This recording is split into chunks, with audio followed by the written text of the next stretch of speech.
ఇలాంటి కార్యక్రమాలు ఇంత పెద్ద సంస్థ ఎన్నో సంవత్సరాలుగా నేల తల్లి కోసం, ప్రకృతి మాత కోసం ఈ దంపతులు ఇద్దరు కుటుంబం మొత్తం చేస్తున్నారు. ఈ విత్తన పండుగ కూడా ఇక మీదట ఇలా నిరంతరం జరగాలని, కోల్పోయిన మన సంపదని మళ్ళీ మనం తెచ్చుకోవాలని ఈ అవకాశం నాకు ఇచ్చిన మీ అందరికీ మనస్ఫూర్తిగా అభినందనలు. ఒక చిన్న పిల్లోడికి 2 సంవత్సరం ఆ వయసు 2 సంవత్సరాలు పాకే వయసు, అక్కడ 500 రూపాయల కట్టలు పెట్టండి. ఇంట్లో ఎవరు లేరు, ఏడుస్తా ఉన్నాడు, ఒక పక్కన గ్లాసులో నీళ్లు పెట్టండి. ఆయన ఏది తీసుకుంటాడు?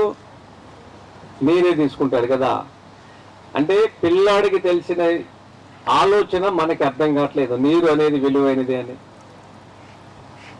అలాగే వర్షం పడుతున్న నీరుని మన పొలాల్లో, చాలా మంది పొలాల్లో తిరిగాను నేను.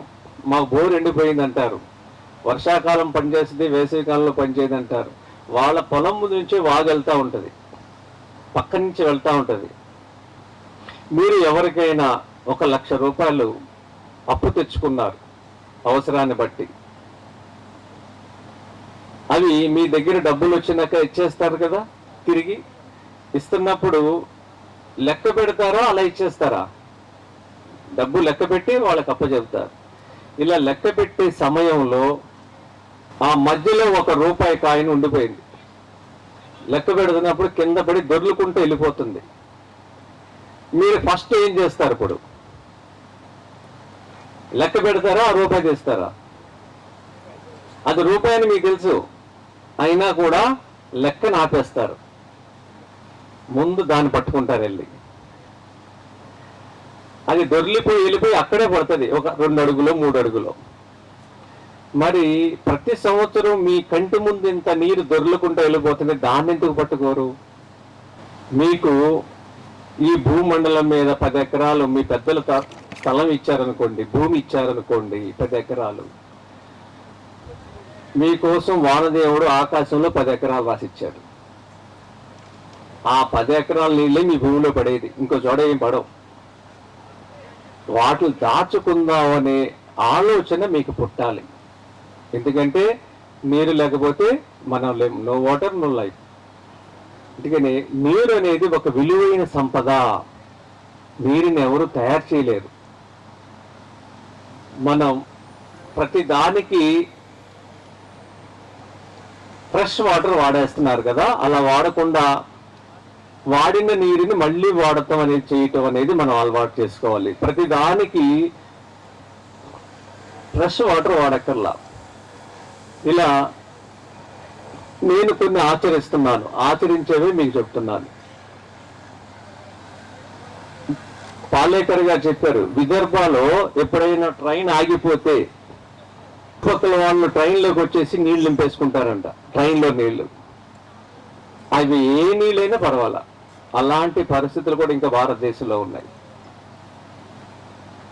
అలాగే తమిళనాడులో ఒక బకెట్ నీళ్లు,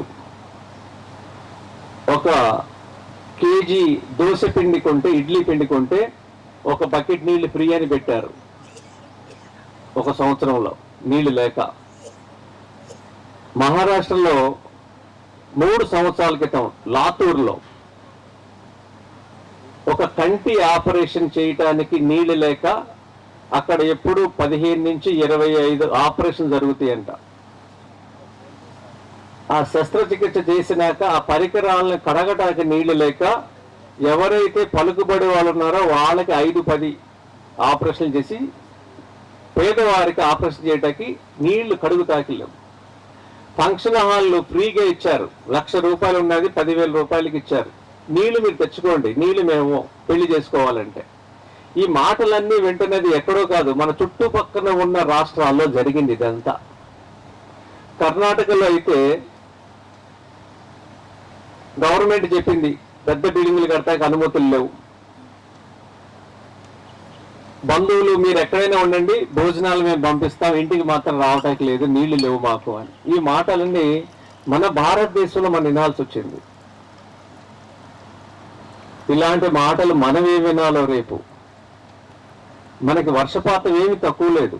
ఈ భూమి పుట్టినప్పటి నుంచి ఎంత ఉందో అంతే ఉంది.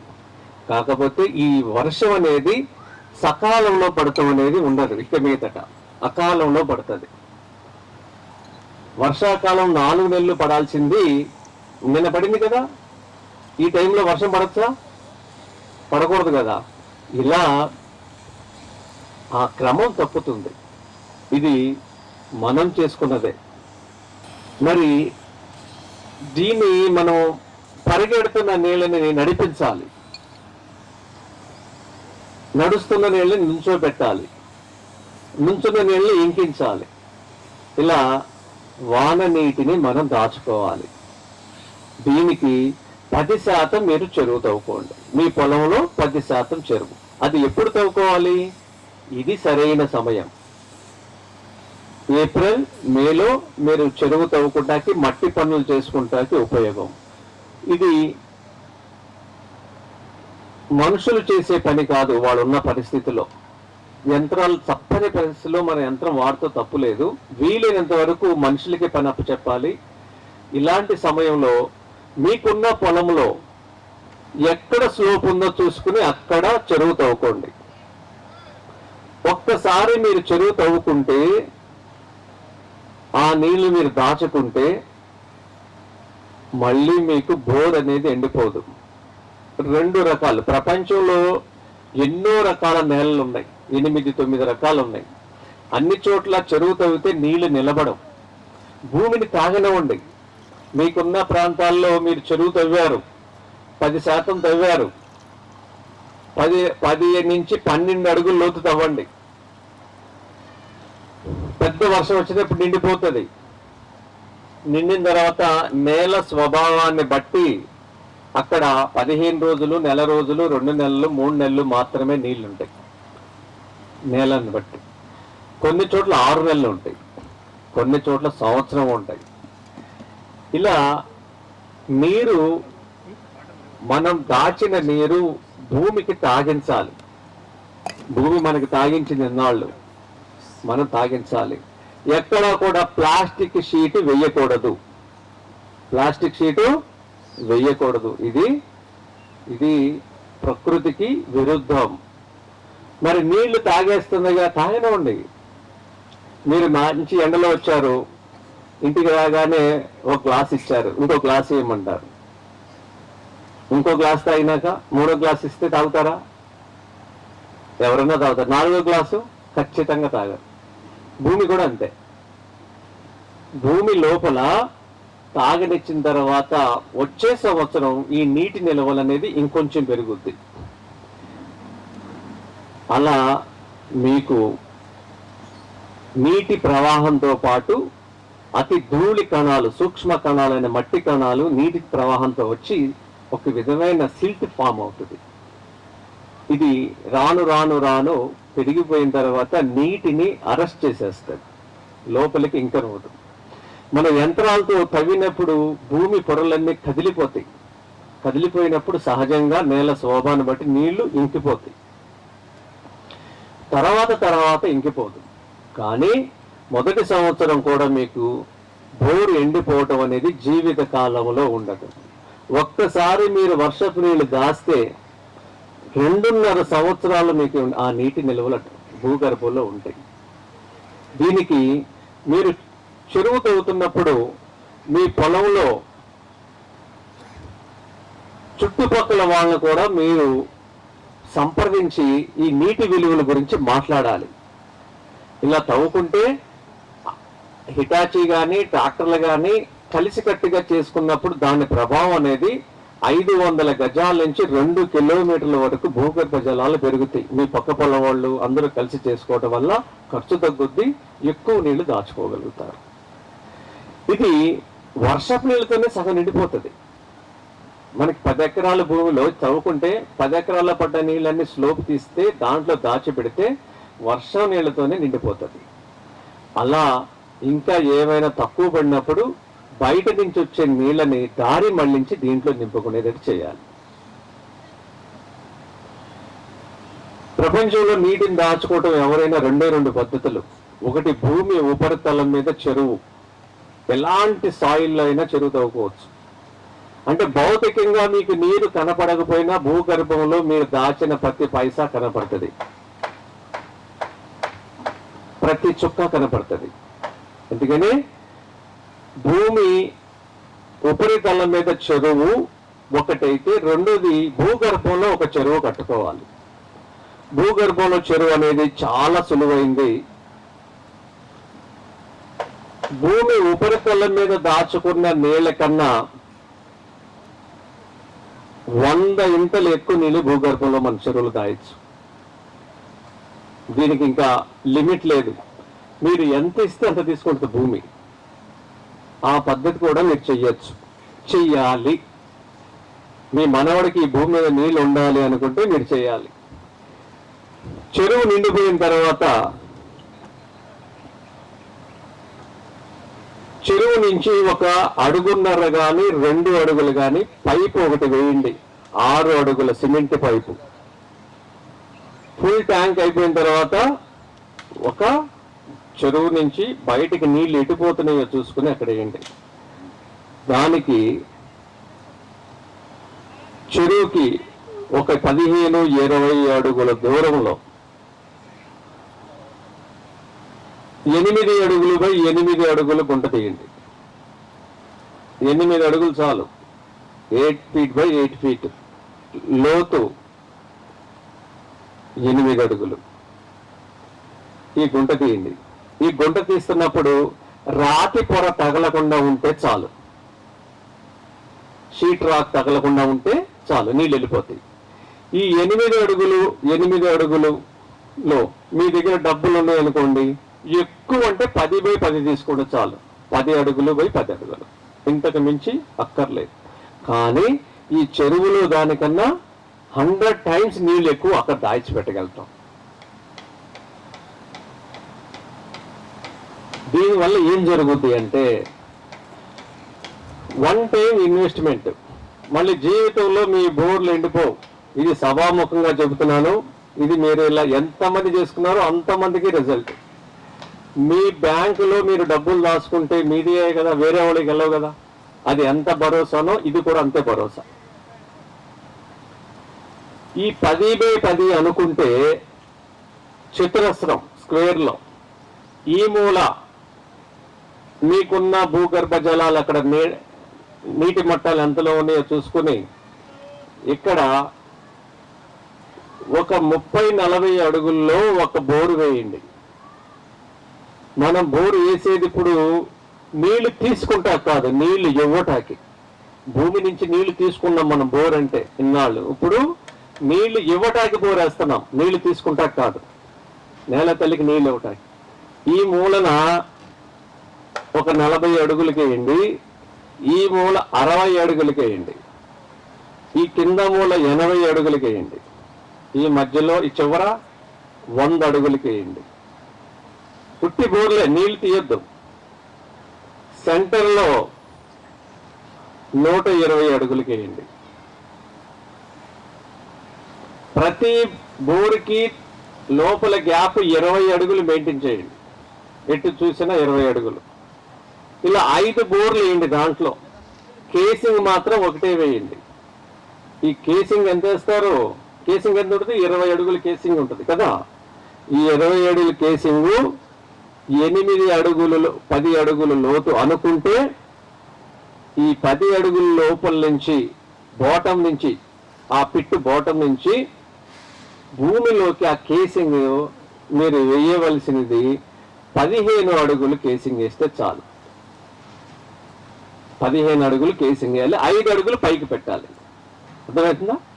5 అడుగులు గుంట నుంచి పైకి ఉంటుంది, ప్రతిమ అంతా ఉంటుంది. దీనికి ప్రతి కేసింగ్కి ఇది 12 mm. మన బొటన వేలు, మన చూపుడు వేలు 10 to 12 mm ఉంటుంది. దీనిడు ఒక హోల్ పెట్టండి. ప్రతి 3 అంగుళాలకి హోల్ పెట్టుకుంటూ వచ్చేయండి. చుట్టూ కొలత ప్రతి 3 అంగుళాలకి 12 mm హోల్ డ్రిల్ మిషన్తో పెట్టేయండి. ఈ డ్రిల్ మిషన్తో పెట్టినప్పుడు ప్లాస్టిక్ అక్కడ వేస్ట్ వస్తుంది, అదంతా తీసేయండి తర్వాత. అలా 3 అంగుళాల వెడల్పు, అలాగే 3 అంగుళాల ఎత్తులో పెట్టండి. ఈ పెట్టేటప్పుడు బ్రిక్ లాగా పెట్టండి, అంటే 2 రంధ్రాలకి సెకండ్ లైన్ వచ్చేసరికి మధ్యలో వచ్చేటట్టుగా డైమండ్ షేప్. అర్థమవుతుందా? ఫస్ట్ లైన్ రెండింటికి ఎలా వచ్చిందో మూడోది పై లైన్ వచ్చినప్పుడు 2 రంధ్రాలకి సెంటర్లో వేయాలి. గోడ ఎలా కడతారు? ఇటుక అట్లా. ఎందుకంటే ఈవెనింగ్ వేస్తే పైప్ ఏమవుతుంది, వీక్ అయిపోతుంది. అలా మీరు పై వరకు, ఇది ఎంత ఉంది, ఇది 5 అడుగులు ఉంది కదా, 4 అడుగుల వరకు వేసేసేయండి. 4 అడుగుల వరకు రంధ్రాలు పెట్టేసేసి ఎస్ఎస్ మెష్ మీకు మార్కెట్లో దొరుకుద్ది. స్టెయిన్లెస్ స్టీల్, మన కిటికీ అద్దాలకు వేసుకుంటాం కదా దోమలు రాకుండా, అది దానికి చుట్టేసేసి జిఐ వైర్తో 4-5 చోట్ల దాన్ని కట్టేసేసి మీకు స్థానికంగా ఉన్న గ్రనైట్స్ ఏ రాళ్ళు అయితే ఉన్నాయో అవన్నీ కూడా ఆ 10 అడుగుల గుంటలో 5 అడుగులు నింపేయండి. ఈ 5 అడుగులు నింపేటప్పుడు పెద్ద రాళ్ళు కింద వేయాలి. ఈ సైజు రాళ్ళు, దానికన్నా చిన్నవి సెకండ్, దానికన్నా చిన్నవి, ఇవన్నీ పేర్చకూడదు, అనీవెన్ గా పడేయాలి. దాని మీద ఈ సైజు రాళ్ళు 40 mm, 60 mm, 40 mm, 20 mm ఇలా పైన 2 అడుగులు వేయాలి. ఫస్ట్ది 5 అడుగులు, పైది 2 అడుగులు, 7 అడుగులు అయిపోయింది. ఇంకా పైన చిప్స్ ఉంటాయి కదా, మనం బేబీ చిప్స్ అంటారు, అది ఒక హాఫ్ ఇంచి వచ్చేసి వాగు ఇసుక. అంటే ఇప్పుడు 7 అడుగుల 3 అంగుళాలతో నింపేస్తాం. అక్కడి నుంచి దీన్ని భూమి బయటికి జరిగి గోడ కట్టేసేయండి. బ్రిక్ ఇలా కట్టారు కదా, గోడ కడుతున్నారు కదా, అలాగే బ్రిక్ వర్క్ చేసేయండి. ఇక ఆ పైప్ నుంచి ఆ చెరువు నిండిపోయిన తర్వాత వచ్చే నీళ్ళన్నీ కూడా దీనికి అనుసంధానం చేసేయండి. ఇక్కడ ఏం జరుగుతుందంటే నీళ్లు వదిలినప్పుడు మనం ఈ రాళ్ల సందుల్లోంచి ప్రయాణం చేసేటప్పుడు దారి ఎత్తుక్కుంటాకి స్లో అవుతుంది అనమాట. పరిగెడుతున్న నీళ్లు ఎత్తుక్కుంటాకి స్లో అవుతా రాళ్ల మధ్యలోంచి ఇలా వెళ్తా ఆ కేసింగ్ దగ్గర రాగానే ఆ హోల్స్ ఉన్నాయి కాబట్టి దాంట్లోకి వెళ్ళిపోతాయి నీళ్ళన్నీ. దానికి మనం ఫిల్టర్ వేసాం కాబట్టి ఇసుక వెళ్ళదు, నేరుగా నీళ్లు వెళ్ళిపోతాయి. అలా అన్ని రంధ్రాలు ఉండటం వల్ల నీళ్లు అక్కడికి వెళతాయి, ఈ పక్క దాంట్లోకి వెళ్తాయి, ఇటు పక్క దాంట్లోకి వెళ్తాయి, ఇటు పక్క దాంట్లోకి దీంట్లోకి వెళ్తాయి. ఇలా ప్రతి 20 అడుగులకి మనం ఈ బోర్లు వేసాం కాబట్టి ప్రతి 20 అడుగుల లేస్లో నీరు డిపాజిట్ అయిపోతూ ఉంటుంది. ఇది ఎంత ఆశ్చర్యం అంటే, మీరు ఎంత పెద్ద వర్షం వచ్చినా అక్కడ కూర్చున్నారు కూడా గొడుగేసుకుని, అది ఆ పిట్టి నిండదు. ఆ 2.5 అడుగులు ఎప్పుడు నిండదు. భూమి తాగుతానే ఉంటుంది, ఇంత దాహంగా ఉంది ఈ భూమి. ఇది ఎంత దూరం వెళ్తుంది? 2 కిలోమీటర్లు వెళ్తుంది ఆ నీరు. ఎందుకు చెప్తున్నారంటే 2 కిలోమీటర్ల అవతల ఉన్న ఒక గవర్నమెంట్ స్కూల్ వాళ్ళు మాకు చెప్పారు, ఇది ఎప్పుడో చెడిపోయింది, మళ్ళీ మాకు నీళ్లు వస్తున్నాయని మాకు వచ్చి చెప్పారు వాళ్ళు ఒక చోట చేస్తే. అందుకే చెప్తున్నా, ఇది ఈ నీటి ప్రవాహం అనేది భూమిలో నీరు ఎప్పుడూ కూడా మన దాచిన నీళ్లు కేసింగ్ ద్వారా ఇలా వెళ్ళినా భూమి లోపలికి వెళ్ళిన తర్వాత ఇలా వెళ్ళవు, ఇట్లా వెళ్తాయి నీళ్లు 4 దిక్కులకి ఇలా వెళ్తాయి. ఇలా స్ప్రెడ్ అవ్వకుండా మీకు మీ చుట్టుపక్కల వాళ్ళ బోర్లు అన్నీ రీఛార్జ్ అయిపోతాయి. ఇది ఒక్కసారి మీరు చేసుకుంటే ఇంకా జీవితంలో మీకు నీటి సమస్య రాదు. దీని యాజమాన్య పద్ధతులు ఏంటి?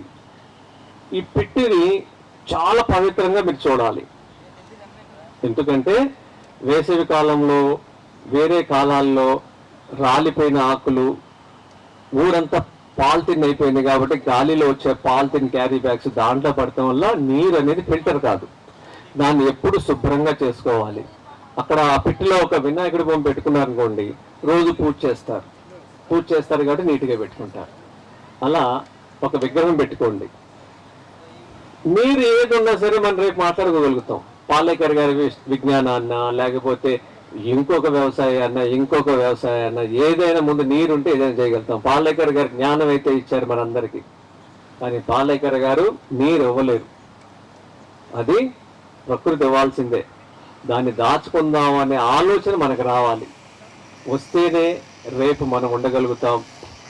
ఎందుకంటే చాలామంది గుర్తించారో లేదో కానీ ప్రయాణాల్లో మనం విదేశాల ప్రయాణాలు కానీ భారతదేశ పర్యటనలో కానీ టిక్కెట్ తర్వాత మనం కొనేది ఎక్కువ డబ్బులు ఖర్చు పెట్టేది నీటి కోసమే, భోజనం కోసం కూడా కాదు. నీరుని మనం ప్యాకెట్ బాటిల్స్ కొనేస్తున్నాము. ఇది నీటి మీద యుద్ధాలు జరుగుతాయని మనం విన్నాం, గుర్తుందా? నీటి యుద్ధాలు వస్తాయని. యుద్ధం అంటే బాంబు వేయటం కాదు, రాకెట్లు కాదు. అమెరికా వాడు తయారు చేసిన కిన్లే వాటర్ బాటిల్ మనం కొనుక్కుని తాగుతున్నామే. పావలా కూడా ఖర్చు చేయని లీటర్ బాటిల్ నీళ్లు 25 రూపాయలకి మనకు అమ్ముతున్నారు, చూసారా? ఇది యుద్ధం అంటే. మీరు భారతదేశం ఎక్కడైనా తిరగండి, మీరు ఇంటిలోంచి నీరు పట్టుకుని వెళ్ళే అలవాట్లు మీరు చేసుకోండి. నేను ఒక 16 సంవత్సరాల నుంచి ఇదే బాటిల్, ఏ ఒక్కరోజు కూడా ఒక వాటర్ బాటిల్ కొనలేదు. ఏ సభలో కూడా ప్లాస్టిక్ వాటర్ బాటిల్తో నేను నీళ్లు తాగలేదు. ఏ ప్రయాణాల్లో కూడా ఒక బాటిల్ కొనలేదు. ఇది ఎన్నోసార్లు ప్రయాణాల్లో కింద పడిపోయింది, ఎన్ని చోట్ల ఉన్నాయి చూడండి. ఇలా మీరు నీటిని మనం గౌరవించాలి. మన నీటిని మన నెత్తి మీద పెట్టి మనకు అమ్ముతున్నారు. ఇది ఎప్పటికీ ఇలా జరగకూడదు.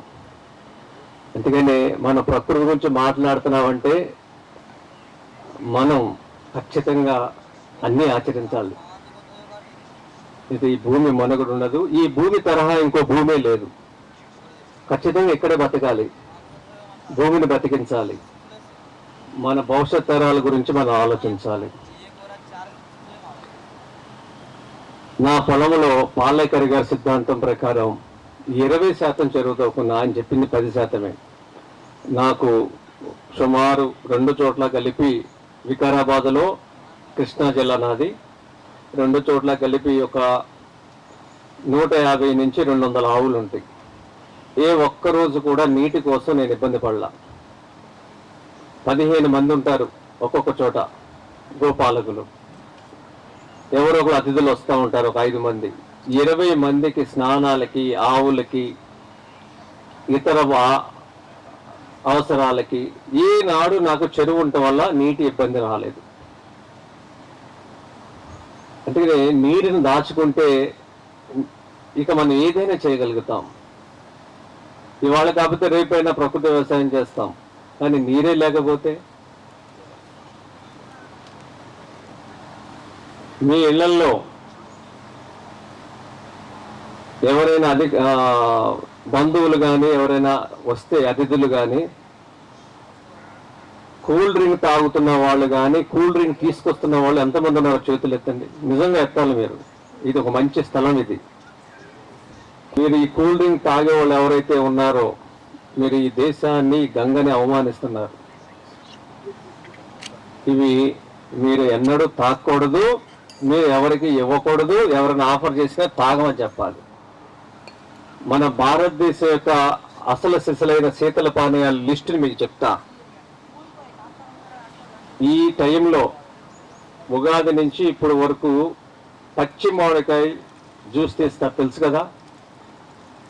పన్నా అంటారు. పచ్చి మామిడికాయని ఉడకబెట్టి సైంధవ లవణం కలిపి మిశ్రీ వేసుకుని తాగుతారు. ఇది బాడీ కూలెంట్. ఇది పచ్చి మామిడికాయని టెంక కట్టక ముందు దాన్ని ఉడకబెడతారు నీళ్ళల్లో ఉడకబెట్టి దాన్ని పలుపు తీసి కొంచెం సైంధవ లవణము, కొంచెం అల్లం కూడా వేస్తారు. ఇది తాగితే పైత్యం, కఫం పోతుంది, బాడీ కూలింట్, యూరిన్ వైట్గా వస్తుంది. ఎప్పుడైనా మీరు మూత్రం పోస్తే వైట్ రావాలి వేసవి కాలంలో. అలా రావాలంటే మీరు కూల్ డ్రింక్ తాగితే ఎన్నడికే రాదు. కూల్ డ్రింక్ తాగమంటున్న వాళ్ళు ఎవరైతే ఉన్నారో ఆ సినిమా వాళ్ళ యాక్టర్లను కూడా మీరు సినిమాలు చూడమాకండి. నిజానికి వాళ్ళు కూడా ఈ కూల్ డ్రింకులు తాగరు. మీరు సినిమాలు చూసి వాళ్ళని పెద్దవాళ్ళు చేశారు. మళ్ళీ వాళ్ళు చెప్పేవన్నీ మీకు పనికొచ్చేవి కాదు.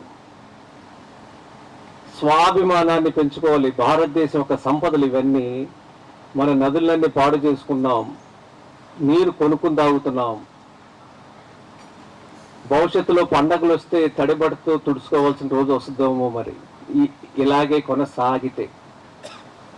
అందుకనే మీరు కూల్ డ్రింక్స్ అంటే ఇలాంటివి తాగాలి.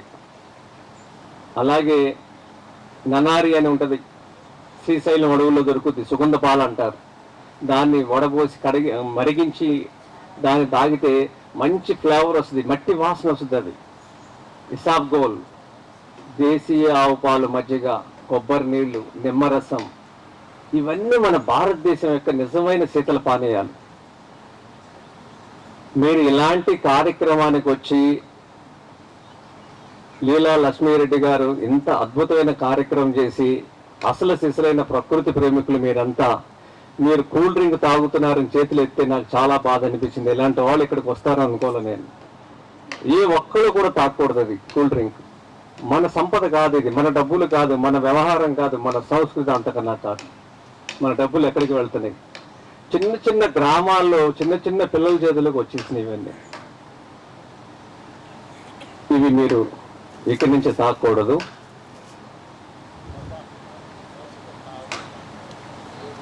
రేపు జూన్లో వర్షాలు పడేసరికి మనం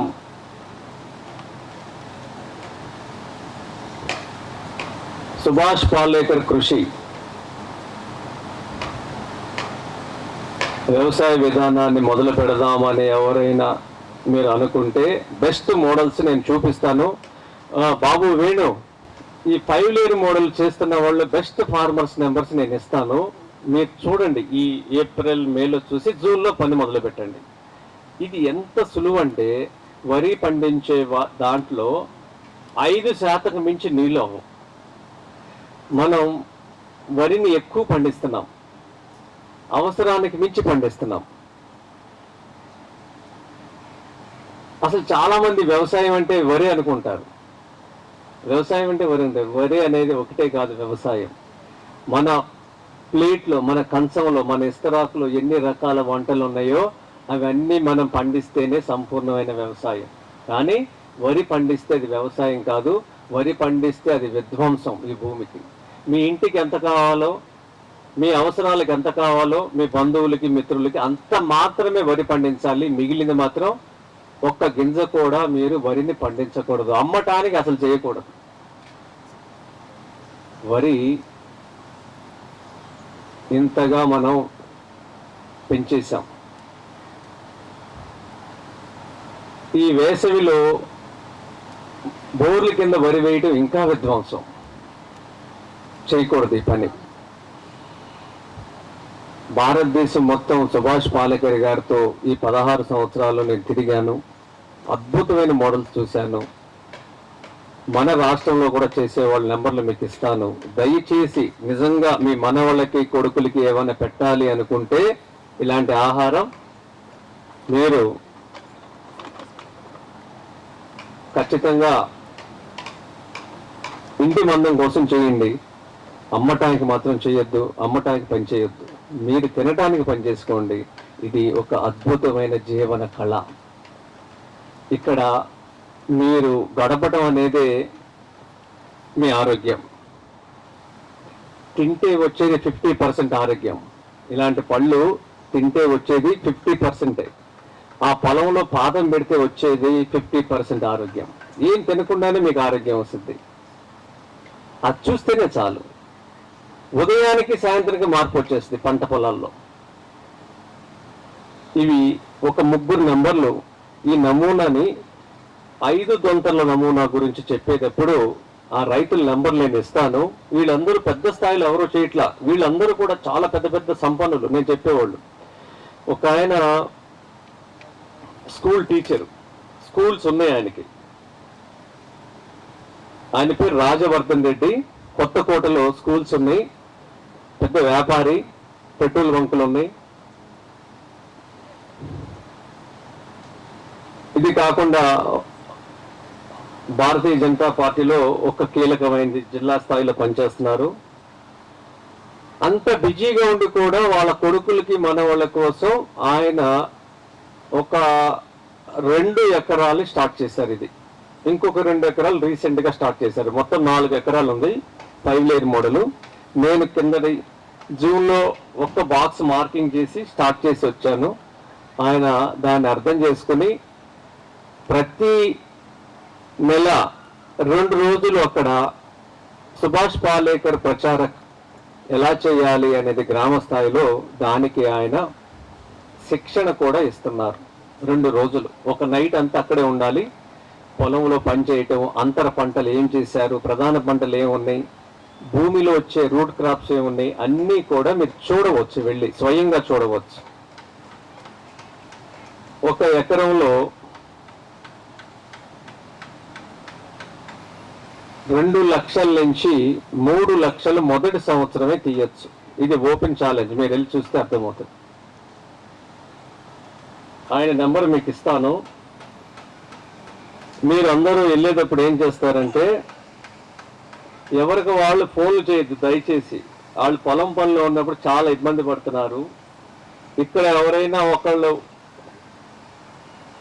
ఒక లీడ్ తీసుకుంటానంటే వాళ్ళు నుంచోండి, వాళ్ళు సంప్రదిస్తారు, మీరందరూ గ్రూప్ కట్టుకుని వెళ్ళండి, వాట్సాప్ గ్రూప్ పెట్టుకుని వెళ్ళుకోండి. ఎందుకంటే అవతల వాళ్ళు మనం ఇబ్బంది పెట్టకూడదు. మీకు ఇష్టం ఉన్న సమయంలో చేస్తూ ఉంటే ఇది మూమెంట్, ఉద్యమాన్ని ముందుకు తీసుకెళ్లాలంటే అందరితో ఓర్పు సహనంతో మాట్లాడాలి. మీరు రకరకాల సమయాల్లో మాట్లాడినప్పుడు వాళ్ళకి పొలం పనులు ఉన్నప్పుడు వాళ్ళ పని మన సమయం మనకి ఎంత ఇంపార్టెంటో అవతల వాళ్ళతో కూడా మనం వాళ్ళ ఆలోచన చేయాలి. అలా మీరు ఎవరైనా ముందుకు వస్తారంటే నెంబర్ ఇస్తాను. ఎవరు ముందు ఈ నిర్ణయం తీసుకుంటారు? మీరు తీసుకుంటారా? మీకు పాదాభివందనం. రండి అయ్యా. అందరికీ నమస్కారాలు అండి. నా పరిచయం వచ్చేస్తే కొత్తకాపు సుధాకర్ రెడ్డి. నా వృత్తి న్యాయవాది. గత 40 సంవత్సరాలు రామగుండంలో ఉండేటి. ఒక 5 సంవత్సరాల క్రితము హైదరాబాద్ చేరుకున్నాను.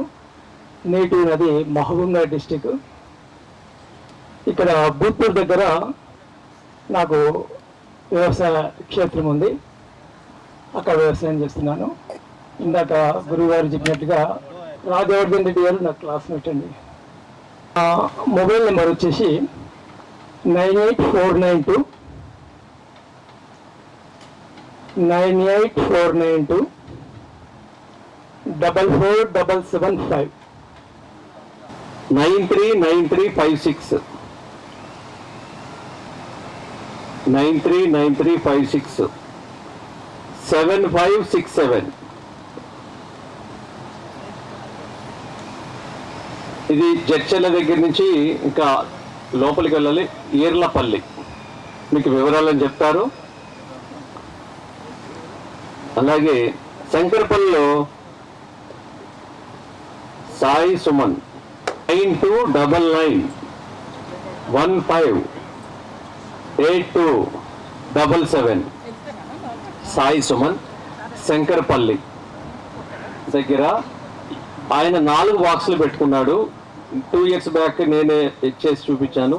ఇవి ఆయన పొలంలోవి. ఇది నిజంగా ఇప్పుడు ఉన్న పరిస్థితిలో గోదావరి జిల్లాలో కూడా ఈ సైజు వస్తామంటే కష్టం. అసలు ఇక్కడ ఈ పండ్లు పండమంటారు, ఎంత అద్భుతంగా వచ్చినాయి చూడండి. ఇది చక్కెర కేళి అంటారు.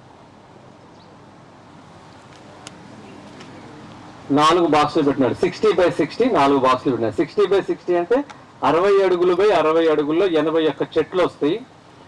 ఈ 81 చెట్లలో అరటి 20 వస్తాయి, మునగ 16, పళ్ళ చెట్లు 9, బొప్పాయి కానీ మెడిసినల్ కానీ 18 వస్తాయి. ఇవన్నీ కలిపి 81. సమయం నాకు ఇచ్చిన సమయం ఇది కాబట్టి ఇంకొకసారి ఎప్పుడైనా కలిసినప్పుడు ఈ 5 లేయర్ మోడల్ కూడా నేను డ్రాయింగ్ ఇస్తాను. ఇది భూతాపాన్ని తగ్గించడానికి, మనం బహువార్షిక పంటలతోనే ఈ భూమి తాపాన్ని తగ్గుద్ది. అందుకని వరిని అవసరానికి మించి పండించొద్దు. ఇది వికారాబాద్ నా పొలంలోది. ఇది మాపిళ్ళే సాంబా అనే ఒక రకం. 7 అడుగులు ఎత్తు, 7 నెలల పంట. దీని గురించి ఎందుకు మాట్లాడుతున్నానంటే, మన హిందూ ధర్మంలో సంతానం లేని వాళ్ళ సంఖ్య చాలా చాలా తగ్గిపోతుంది. నాకు నరసింహారెడ్డి గారు బాగా పరిచయం, మాపల్లె నరసింహారెడ్డి గారు. వాళ్ళ brother cinema director Dil Raju. ఆయన గుడిని కేంద్రంగా చేసుకుని హిందువుల తిరుమలలో సంతానం లేని వాళ్ళకి మాఘ పౌర్ణమి రోజున ఒక ప్రసాదం ఇస్తారు, స్వామివారి ప్రసాదం. 100కి 100 ఫలితాలు వస్తున్నాయి. నా కళ్ళారా నేను చూశాను. సంతానం లేమితో ఆ గుడికి వెళ్ళారో ఆ రోజున, మాఘ పౌర్ణమి రోజున ఆ ప్రసాదం తిన్న వాళ్ళకి అద్భుతమైన పిల్లలు పుడుతున్నారు. దాంట్లో ఈ బియ్యం కూడా ఒకటి ప్రసాదం. ఇది మనం భారతదేశంలో అన్ని దేవాలయాల్లో ఇలాంటి సమాజ హితం కోరుకునే ఇలాంటి ఆర్గనైజేషన్స్, లీలా లక్ష్మారెడ్డి గారు లాంటి వాళ్ళు కూడా ఈ విత్తనాన్ని బతికించాలి. 5 కేజీలు తినే లోపే అమ్మాయిని కన్సీవ్ చేసేస్తాడు అబ్బాయి. అబ్బాయిలో లోపం ఉన్న వాళ్ళకి ఇది ఉపయోగపడుతుంది. విత్తనం ఎంత గొప్పదో అర్థం చేసుకోండి. ఈ జీవితాలు చాలా విత్తనం గురించి మనం తెలుసుకోవాలంటే. అలాగే కన్సీవ్ అయిన తర్వాత సాధారణ కాన్పు అవటానికి కులాకార్, పుంగార్, లోహాంది అని ఉన్నాయి. ఇది ఎంతమందికి ఇచ్చామో అంతమందికి నార్మల్ డెలివరీ. ఇది మీలాంటి వాళ్ళ ముందు మాట్లాడటానికి 18 నెలల పాటు నా పొలం దగ్గర వికారాబాద్లో మా గ్రామంలో అక్కడ ప్రతి నెల 12 మందికి కన్సీవ్ అయిన వాళ్ళకి కులాకార్ బియ్యం ఇచ్చాము. బ్యాక్ టు రూట్ శ్రీనివాస్ గారు ప్రతి నెల దాన్ని షూట్ చేశారు. వాళ్ళు మాట్లాడిన విషయాలన్నీ కూడా ఆయన ఛానల్లో ఉన్నాయి. అన్నీ నార్మల్ డెలివరీస్, మినిమం 3 కేజీలు, మ్యాక్సిమం 3.5 కేజీలు సాధారణ కాన్పులు. కోతలు కోసి పిల్లలు తీస్తున్నారు కదా, దానివల్ల జీవితకాలం ఆ పిల్లోడికి తల్లిపాలు సరిగ్గా అందవు. అంటే జీవితకాలం కూడా ఆరోగ్యంగా ఉండలేడు తల్లిపాలు తాగండి. ఇలా సహజ ప్రక్రియలో జరగాల్సింది మనం తినే హైబ్రిడ్ వల్ల, మనం తినే ఆహారం వల్ల, మనం తినే తెల్ల గిన్నెల్లో, స్టీల్ గిన్నెలో తినటం వల్ల అన్నం మొత్తం ఎసిడిక్గా మారుతుంది. మీరు ఎత్తడి గిన్నెల్లో, కుండల్లో వండుకుంటే 100% ఆల్కలైన్ ఫుడ్ అవుతుంది. ఇవన్నీ చాలా చాలా విషయాలు బాలరెడ్డి గారు చెప్పినట్టు ఇవన్నీ చెప్పుకుంటూ పోతే ఒక పూట పట్టుద్ది. కానీ మీరందరూ, మనందరం పిల్లలు లేని వాళ్ళకి మీ ఊర్లో, మీ బంధువుల్లో ఉంటే ఈ బియ్యం అతి కొద్ది మంది మాత్రమే పండిస్తున్నారు. ఎందుకంటే 7 నెలలు పంట అయ్యేసరికి పక్షులే సగం తినేస్తే ఆ టైంలో ఇంకే పంట ఉండదు భూమి మీద. అన్ని 5 నెలల పంటలే కదా, అదనంగా 2 నెలలు. అందుకని ఇది 8-10 బస్తాలకు మించి ఎకరానికి రాదు. కానీ 5 కేజీలు తింటే చాలు. 2 లక్షల రూపాయలు ఎవరైతే ఫెర్టిలిటీ సెంటర్లకు డబ్బులు కడుతున్నారో అప్పులు చేసి, వాళ్ళకి 5 కేజీలు బియ్యం తింటే కన్సీవ్ అయిపోతుంది. ఎన్ని కేసులే చెప్తాం మీకు, 5 కేసులు. అలాగే కుల్లాకారు కూడా కన్సీవ్ అయినా తింటే, ఒకవేళ తల్లికి ట్విన్స్ పుడితే కూడా తల్లి దగ్గర పాలు ఉంటాయి. ఇదంతా ప్రకృతి యొక్క రచన, మనది కాదు. కానీ ఇన్ని విషయాలు ఉన్నాయి కాబట్టి, మనకు వాళ్ళు ఈ సమస్యలు ఉన్నాయి కాబట్టి, మనం మీ పిల్లలు, మీ బంధువులు ఎవరైతే ఉన్నారో జీన్స్ ప్యాంట్లు మానేయమని చెప్పండి. పెళ్ళి అయినాక పిల్లలు పుట్టబోటానికి అదొక ప్రధానమైన కారణం. అసలు మన సంస్కృతి కాదు అది. ఆ ప్యాంట్లతో ఎందుకు వస్తున్నారో తెలియదు. జీన్స్ ప్యాంట్లు మానేయండి. అలాగే అండర్వేర్స్ కూడా ఖాదీ వస్త్రాలు కట్టుకోండి. టైట్, స్కిన్ టైట్ అండర్వేర్స్కి ఏమాకండి. భగవంతుడు టెస్టికల్స్ని బయట పెట్టాడు, లోపల పెట్టలేదు మనకి. అది అర్థం చేసుకోవాలి. గాలి వెలుతురు వెళ్ళాలి. మన వాతావరణానికి గాలి వెలుతురికి ఖాదీ బట్టలు అవసరం. ఇవన్నీ కూడా రక్త ప్రసరణ జరగక ఈ విధంగా మనకి వీర్య కణాలు అభివృద్ధి చెందట్లేదు. మరి తాత ఉన్నప్పుడు తాత జీన్స్ ప్యాంట్ వేయలేదు, తాత ఉన్నప్పుడు ఫెర్టిలిటీ సెంటర్లు, ఎవరింట్లో పిల్లలు లేకుండా లేరు తాత ఉన్నప్పుడు, అవునా కదా? తాత ఈ ప్రకృతి ఏమి ఇచ్చిందో అయ్యే తిన్నాడు.